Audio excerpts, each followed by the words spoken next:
پتلو کې لږې سترګې راړولی شي که نه شي پتلو کې لږې سترګې راړولی شي که نه شي ټوټې مې د زړګي پیوندولی شي که نه شي او لوګی دې د نظر د تنرونو شمجانانه دا پاتې دنیاګۍ مې پې سېزلی شي که نه شي.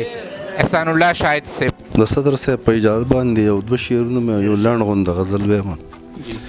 دوکه خرڅې د مستې اداګانې خرڅېدې دوکه خرڅې د مستې اداګانې خرڅېدې خبرې د فریب پکې ښه ګرانې خرڅېدې او په لیچو کې بنګړي اچول هسې بهانه وه په لیچو کې بنګړي اچول هسې بهانه وه دوکان کې به د پیغلو حیاګانې خرڅېدې.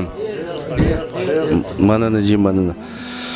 چې کومې د مغرب د پارلمان نه وې راغلې چې کومې د مغرب د پارلمان نه وې راغلې زما په ښار کې هغه سوداګانې خرڅېدې. مننه جی دا یو غزل دی. که تیښته مې کوله نو وقار مې غورځېده که تیښته مې کوله نو وقار مې غورځېده که سر مې ټیټاوه ورته دستار مې غورځېده. مننه جی.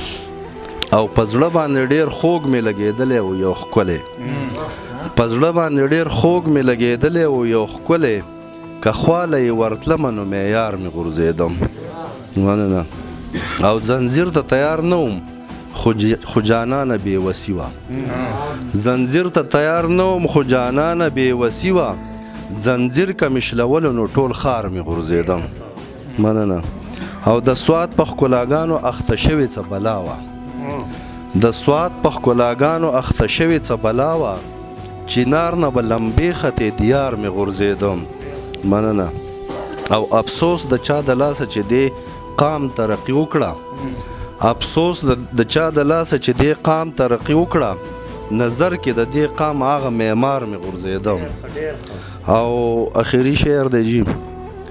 په پن یې هر سړي پیسې ګټلې خو شاهده په پن یې هر سړي پیسې ګټلې خو شاهده که پن یې قیمتي و خو پنکار مې غورځېدم. مننه جی.